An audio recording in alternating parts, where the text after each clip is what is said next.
प्रभात बच्चों, मैं मंजू पाठक।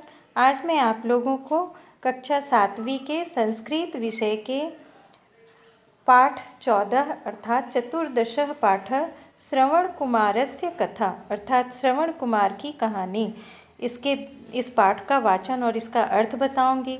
इसके पहले श्रवण कुमार के बारे में थोड़ा सा जान लेते हैं। ये बालक श्रवण कुमार है। ये इसके अंधे माता पिता हैं। ये अपने माता पिता का आज्ञाकारी पुत्र था और इसने अपने माता पिता की इच्छा के अनुसार इन्हें कांवर में बिठाकर और तीर्थ यात्रा कराने ले जाते हैं। और रास्ते में जब इन्हें प्यास लगती है माता पिता को, तो वो इन्हें एक वृक्ष के नीचे बिठाकर और नदी में पानी भरने जाते हैं। वहाँ पर जल भरते समय इनके जो घड़े से आवाज़ निकलती है गड़गड़ की, वहीं पे दशरथ राजा जो रहते हैं वो शब्द भेदी वाण चलाते हैं और जिससे ये घायल हो जाते हैं और इनकी मृत्यु हो जाती है।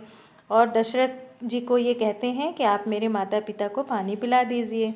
इस तरह से देखिए इस चित्र में दिया हुआ है। फिर राजा दशरथ जो थे वो इनके माता पिता को जल लेकर आते हैं पिलाने के लिए। ये नेत्रहीन है, ये तो जान नहीं पाते हैं कि ये हमारा पुत्र है या कोई और है।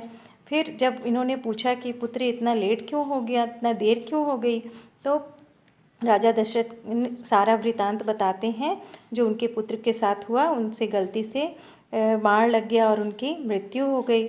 तो ये दोनों माता पिता जो थे इनके श्रवण कुमार के, ये दुखी होकर इन्हें शाप देते हैं कि जिस तरह से आज हम अपने पुत्र वियोग में हमारी मृत्यु हो रही है, हम अपने प्राण त्याग रहे हैं, उसी प्रकार एक दिन तुम भी अपने पुत्र के वियोग में अपने प्राणों को त्याग दोगे।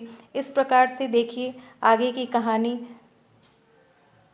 राजा दशरथ जब श्री राम प्रभु और माता सीता वन जाने के समय आज्ञा लेने आते हैं और उनसे आज्ञा लेकर वन जाते हैं, तो उनके वियोग में राजा दशरथ भी अपने प्राण को त्याग देते हैं। इस प्रकार से इनके दिए गए शाप का ये प्रभाव था, जिससे राजा दशरथ को उस शाप का फल भोगना पड़ा।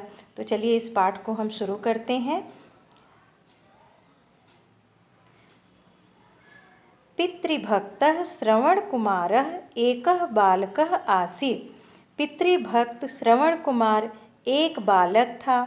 सह सदा पितृसेवां करोति स्म। वो हमेशा ही अपने माता पिता की सेवा करता था। तस्य पितरौ नेत्रहीनौ आस्ताम। उसके माता पिता नेत्रहीन थे अर्थात अंधे थे। एकदा तस्य पितरौ अवदताम। एक बार उसके माता पिता ने कहा कि वत्स आवाम तीर्थ यात्रा कर्तुम इच्छावः, कि पुत्र हम दोनों को तीर्थ यात्रा करने की इच्छा हो रही है। श्रवण कुमारः पित्रोः आज्ञां परिपालनार्थम एकस्यां वह्निकायां पितरौ स्थापयामास। अर्थात श्रवण कुमार पिता की आज्ञा का पालन करते हुए एक वह्निकायाम लाए। ये बहनी है, कांवर जिसको हम बोलते हैं।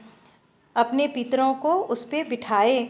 सह तौ स्कंधे धृत्वा तीर्थयात्रायै प्राचलत्। उन्होंने अपने कंधे पे, स्कंधात मतलब अपने कंधे पर उन्हें बिठाया और दोनों तरफ अपने पिता और माता को उस कांवर में बिठाया और तीर्थ यात्रा के लिए चल दिए।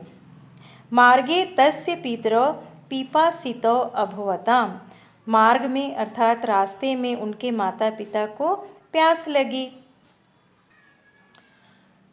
श्रवण कुमारः पिपासितयोः पित्रोः क्षुधाशान्त्यर्थम् एकस्य वृक्षस्य छायायां तौ संस्थाप्य जलम आनेतुं सरयूम् अगच्छत्।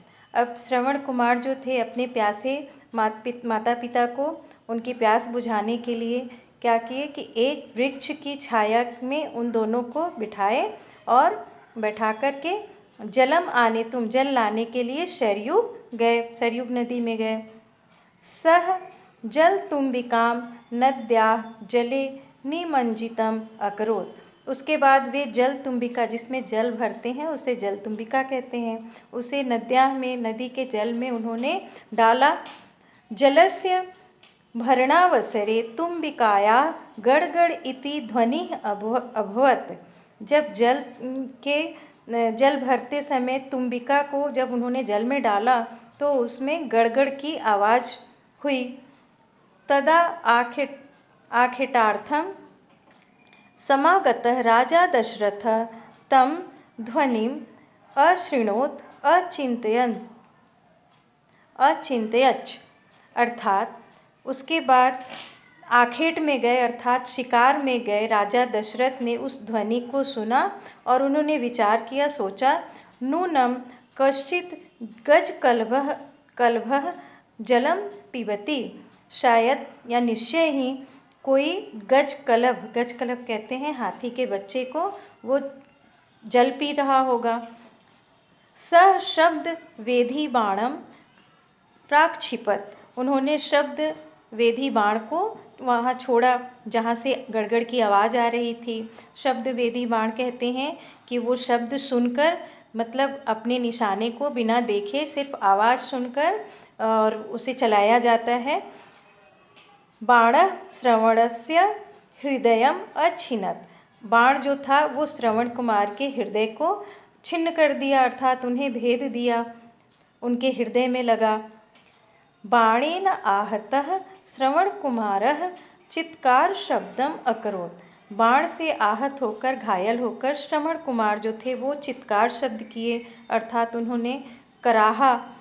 तत्श्रुत्वा दशरथः तं प्रति अधावत्। जिसे सुनकर, उनकी आवाज़ को सुनकर श्रवण कुमार की दशरथ जो थे वे उनके पास दौड़े हुए आए। सह तत्र बाणविद्धं श्रवणं दृष्ट्वा शोकाकुलः अभवत्। अब वे वहाँ पे श्रवण कुमार को बाण से जो है घायल देखकर शोकाकुल हो गए। बाण विद्धः श्रवण कुमारः दशरथम अवदत्। अब जो है बाण से घायल हुए श्रवण कुमार ने दशरथ से कहा, मम अंधौ पितरौ पीपासाकुलौ वृक्षस्य अधः तिष्ठति। मेरे अंधे माता पिता प्यासे वृक्ष के नीचे बैठे हैं। त्वं शीघ्रं गत्वा, आप शीघ्र जाकर तौ जलम पायय, और उन्हें जल पिलाएं। एवं कथयन सह प्राणान अत्यजत। ऐसा कहकर श्रवण कुमार जो थे अपने प्राण को त्याग दिए। शोकाकुलः दशरथः जलतुम्बिकां नीत्वा श्रवणस्य मातापित्रोः समीपम अगच्छत्। शोकाकुल अर्थात दुखी दशरथ जी जलतुम्बिका में जल लेकर जो है श्रवण के माता पिता के पास गए। तो अपृच्छताम वत्स विलंबः कथम जातः। उन दोनों ने अर्थात श्रवण के माता पिता ने उनसे पूछा, वत्स विलंबः कथम जातः। पुत्र, इतना विलंब क्यों हो गया, इतना देर क्यों हो गया। वे समझ रहे थे कि वे उनका पुत्र ही हैं। आवाम पीपासा पीड़ितौ त्वम उत्तरम देहि। हम दोनों प्यासे हैं, प्यास से पीड़ित हैं, त्वम उत्तरम देहि अर्थात तुम उत्तर दो। दशरथः सर्वां घटनां न्यवेदयत्। दशरथ ने सभी घटना का विवरण वहाँ पे उनके सामने किया। तत्श्रुत्वा तौ वृद्धौ तम अशपताम। उसे सुनकर दोनों वृद्धों ने अर्थात उनके माता पिता ने उन्हें शाप दिया, दशरथ जी को शाप दिया। यथाम आवाम पुत्र वियोगे प्राणान त्यजावह। जिस प्रकार से हम दोनों अपने पुत्र के वियोग में, बिछड़ जाने के वियोग में अपने प्राण को त्याग रहे हैं, तथैव त्वमपि पुत्र वियोगे प्राणान त्यक्ष्यसि। उसी प्रकार से, तथैव अर्थात ठीक उसी प्रकार तुम भी पुत्र वियोग में अपने प्राण को त्यागोगे। एवं विलपन्तौ दिवम गतौ। इसके बाद वे दोनों ही विलाप करते हुए, रोते हुए और वहीं पे अपने प्राण को त्याग दिए। महाराजो दशरथः अतीव उदासीनो अभवत। महाराजा दशरथ जो थे वो बहुत ही उदास हुए कि उनके कारण गलती से आज 3 प्राण उन्होंने ले लिए। सः श्रवणकुमारस्य तयोः पित्रोश्च दाहसंस्कारं कृत्वा प्रत्यावर्तत। वे श्रवण कुमार के साथ उनके माता पिता का भी दाह संस्कार उन्होंने किया और करके वो वापस अपने राज्य अपने घर लौट आए। इस प्रकार से आपने श्रवण कुमार की कथा को जाना। धन्यवाद।